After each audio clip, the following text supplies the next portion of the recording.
खालिद बिन वलीद इस्लाम की तारीख के सबसे बड़े जनरल, जिन्होंने इस्लाम को अरब से निकालकर रोमन और पर्शियन एम्पायर जैसी सुपर पावर्स को हराया। लेकिन इस सब के बाद उस वक्त के खलीफा हजरत उमर रज़ियल्लाहु अन्हु ने उन्हें अपनी पोजीशन मतलब आर्मी चीफ के ओहदे से हटा दिया। लेकिन क्यों? इतने बड़े जनरल को हटाने की जरूरत क्या थी? खालिद बिन वलीद अब तक दुनिया के सारे जनरल्स वो वाहिद जनरल है जिन्होंने अपनी पूरी जिंदगी में कोई भी जंग नहीं हारी। सबसे पहले उन्होंने अपनी जिंदगी की पहली जंग ओहद में मुसलमानों को हराया। फिर इस्लाम कबूल करने के बाद जंग मुता जैसी खतरनाक जंग जीती, जिसमें रसूलुल्लाह सल्लल्लाहु अलैहि वसल्लम ने पहली दफा उन्हें सैफुल्लाह अल्लाह की तलवार का टाइटल दिया। फिर आप सल्लल्लाहु अलैहि वसल्लम के बाद पहले खलीफा हजरत अबू बकर रज़ियल्लाहु अन्हु ने खालिद बिन वलीद को मुसलमानों की पूरी फौज का पहला आर्मी चीफ बनाया, जिसके बाद वो मदीना से फौज लेकर रवाना हुए और बहुत तेजी से पूरे अरब को फतह कर लिया और जंग यमामा में बहुत बड़ी फतह हासिल की। लेकिन पूरा अरब फतह करने के बाद अबू बकर रज़ियल्लाहु अन्हु ने उन्हें वापस मदीना आने के बजाय पर्शियन एम्पायर की तरफ जाने का हुक्म दिया। पर्शियन एम्पायर पहुंचने के बाद खालिद बिन वलीद ने अगेन बहुत ही तेजी से पर्शियन एम्पायर के ये सारे इलाके फतह कर लिए। लेकिन at the same time Abu Bakr रज़ियल्लाहु अन्हु ने एक दूसरी फौज रोमन एम्पायर की तरफ भी रवाना की। लेकिन ये फौज बहुत बड़ी होने के बावजूद भी उस तरह की कामयाबी हासिल ना कर सकी। इसीलिए रोमन एम्पायर के हालात कंट्रोल करने के लिए हजरत अबू बकर रज़ियल्लाहु अन्हु ने खालिद बिन वलीद की तरफ ऑर्डर्स भेजे कि वो पर्शियन एम्पायर को छोड़कर रोमन एम्पायर की तरफ जाए। फिर जब खालिद बिन वलीद रोमन एम्पायर की तरफ गए तो अगेन वहां हर जंग जीतने लगे और आखिर रोमन एम्पायर की बहुत ही इंपॉर्टेंट सिटी दमास्कस को फतह करके ये सारा इलाका फतह कर लिया। लेकिन अब जब खालिद बिन वलीद रोमन एम्पायर की तरफ चले गए थे तो पर्शियन एम्पायर में मुसलमान दोबारा हारने लगे। तो जब पूरी दुनिया के लोगों ने ये देखा कि जहां खालिद बिन वलीद जाते हैं वहां मुसलमान जीतते हैं और जहां पर वो नहीं होते वहां मुसलमान हार जाते हैं, जिसके बाद खालिद बिन वलीद एक बहुत बड़ी सेलिब्रिटी बन गए। और सिर्फ मुसलमानों में नहीं बल्कि रोमन और पर्शियन एम्पायर में भी खालिद बिन वलीद के फतूहात की कहानियां फैलने लगी। यहाँ तक कि एक दुश्मन जनरल ने खालिद बिन वलीद के पास आकर ये तक कहा कि हमारे इलाके में ये कहानी मशहूर है कि एक दिन आसमान से अल्लाह की तरफ से आपके लिए एक तलवार नाजिल हुई, इसीलिए आपको सैफुल्लाह कहा जाता है। इन सारी चीजों के बाद ये बातें नए मुसलमानों की गैदरिंग्स में आम हो चुकी थी कि सिर्फ खालिद ही जंग जीत सकते हैं और उनके अलावा चाहे जो भी हो मुसलमान जंग नहीं जीत सकते। जब हजरत उमर रज़ियल्लाहु अन्हु खलीफा बने उन्हें पता था कि मुसलमानों का खालिद बिन वलीद के बारे में ये माइंडसेट इस्लाम के लिए बहुत ही खतरनाक हो सकता है, क्योंकि अगर लेट्स से खालिद बिन वलीद किसी जंग में शहीद हो जाते तो फिर मुसलमानों की फौज का सारा मोराल टूट जाता।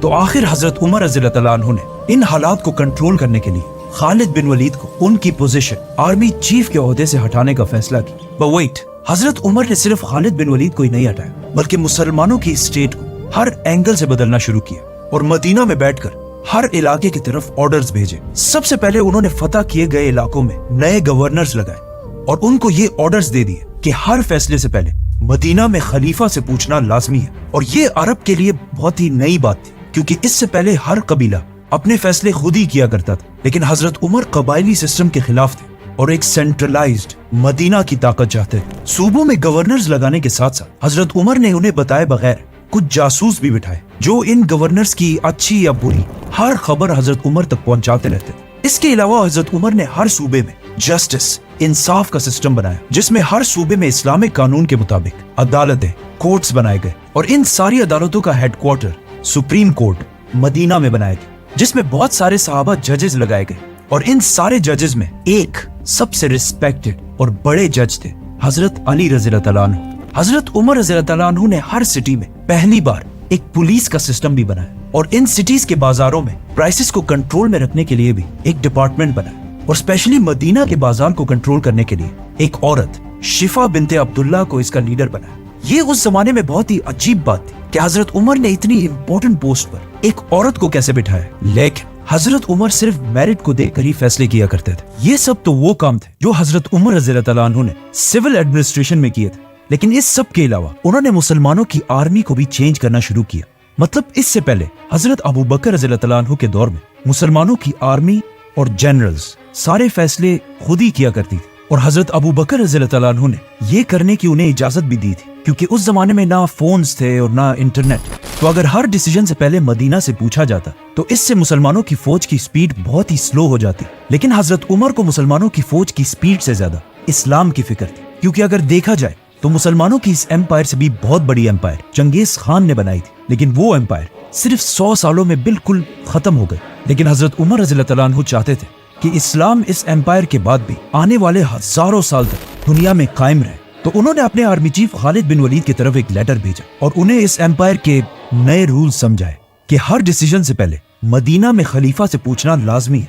इसके अलावा हजरत उमर ने मुसलमानों की फौज के अंदर कुछ स्पाइज, जासूस भी बिठाए जो इन जनरल्स को बगैर बताए उनकी हर खबर हजरत उमर तक पहुंचाते रहते थे। खालिद बिन वलीद ने जब हजरत उमर रज़ियल्लाहु तआला अन्हु का लेटर पढ़ा कि हर डिसीजन से पहले मदीना में खलीफा से पूछना पड़ेगा, तो उन्होंने ये हुक्म मानने से इनकार कर दिया। इसलिए नहीं कि वो अपने आप को बहुत बड़ा समझते थे, बल्कि इसलिए क्योंकि ऐसा करने से मुसलमानों की फौज की स्पीड बहुत ही स्लो हो जाती, और स्लो स्पीड के साथ आगे बढ़ना खालिद बिन वलीद का स्टाइल नहीं था। हजरत उमर ने दोबारा खालिद बिन वलीद की तरफ एक दूसरा लेटर भेजा कि तुम सिर्फ इसी शर्त पर मुसलमानों के आर्मी चीफ रहोगे अगर इन ऑर्डर्स को मान लो। लेकिन अगेन खालिद बिन वलीद ने ऐसा करने से इनकार कर दिया और कहा कि जब पहले खलीफा अबू बकर मुझसे नहीं पूछते थे तो आप मुझसे क्यों पूछ रहे हैं। नाउ इब्ने हाजर अल अस्कलानी की किताब और कुछ बाकी किताबों में एक बहुत ही इंटरेस्टिंग वाकया लिखा है कि एक दिन खालिद बिन वलीद एक महफिल में बैठे हुए थे जहां एक शायर ने कुछ बहुत ही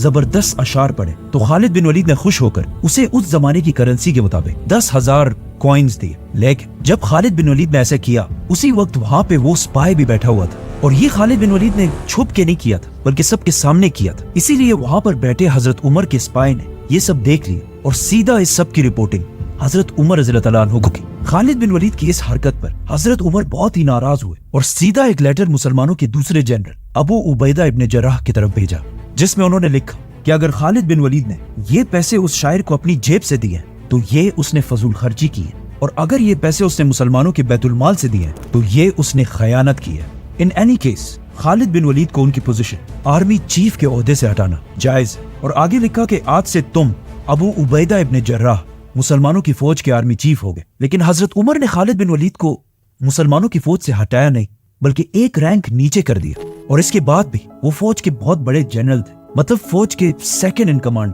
जब अबू उबैदा रज़ियल्लाहु तआला अन्हु ने खालिद बिन वलीद को हजरत उमर का ये लेटर दिखाया तो चाहिए तो ये था कि खालिद बिन वलीद को बहुत ही सख्त गुस्सा आता कि उनकी सारी मेहनत, मतलब पहले अरब फतह करना, उसके बाद पर्शियन एम्पायर फतह करना और फिर रोमन एम्पायर फतह करने के बाद उनको ये सिला दिया जा रहा है। लेकिन ये लेटर पढ़ने के बाद खालिद बिन वलीद ने अबू उबैदा से कहा, समिअना व अताअना, हमने सुना और हमने इताअत की। और बगैर किसी गुस्से या नाराजगी दिखाने के उन्होंने अबू उबैदा से कहा कि आज से मैं आपका यानी आर्मी चीफ अबू उबैदा इब्ने जर्राह का राइट हैंड बनकर रहूंगा। इसे आज हम बहुत ही एक नॉर्मल बात समझते हैं क्योंकि वो सहाबी थे, ऑफ कोर्स उन्होंने ऐसा ही करना था। लेकिन अगर हम दुनिया के सारे बड़े जनरल्स की हिस्ट्री उठाकर देखें तो ऐसा तारीख में कभी भी नहीं हुआ। हिस्ट्री में जब भी किसी लीडर ने अपने इतने ताकतवर जनरल को हटाने की कोशिश की है तो उस जनरल ने हमेशा बगावत की है या बगावत करने की कोशिश की है। फॉर एग्जाम्पल, इससे पहले पर्शियन बादशाह खुसरो ने जब अपने जनरल को हटाया तो रुस्तम ने उसी के खिलाफ ही बगावत कर दी, और रोमन एम्पायर के जनरल पोम्पी ने भी बगावत की। और इवन आज मॉडर्न दौर में भी जब पाकिस्तान के प्राइम मिनिस्टर नवाज शरीफ ने अपने पावरफुल आर्मी चीफ मुशर्रफ को हटाने की कोशिश की तो मुशर्रफ ने उल्टा उसे ही हटाकर पूरे मुल्क पर कब्जा कर लिया। इन सारे जनरल्स की खालिद बिन वलीद के सामने कोई औकात नहीं थी, क्योंकि खालिद बिन वलीद को आज तक दुनिया के सबसे बड़े जनरल्स में से एक माना जाता है। लेकिन जब हजरत उमर ने उन्हें अपनी पोजीशन आर्मी चीफ के ओहदे से हटाया तो उन्होंने बहुत ही पावरफुल होने के बावजूद कुछ नहीं किया और अपने लीडर खलीफा के ऑर्डर्स मान लिए। इस वक्त मुसलमान बहुत ही सख्त सिचुएशन में थे, एक तरफ रोमन्स और दूसरी तरफ पर्शियंस, और अगर खालिद बिन वलीद भी बगावत कर देते तो मुसलमानों की एम्पायर हमेशा के लिए खत्म होने का खतरा था।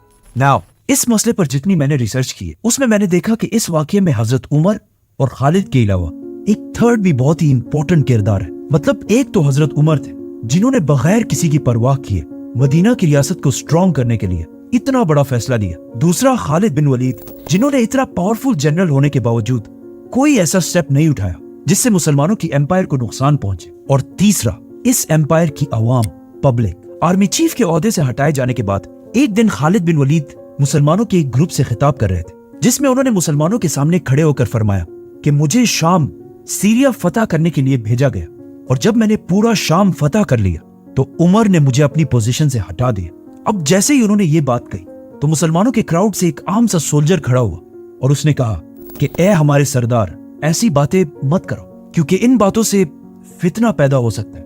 मतलब उस जमाने में मुसलमानों की इस एम्पायर की आम पब्लिक में भी इतना शऊर था कि वो ये बात बहुत ही अच्छी तरह जानते थे कि चाहे जो भी हो जाए, लीडर लीडर होता है और जनरल सिर्फ एक जनरल।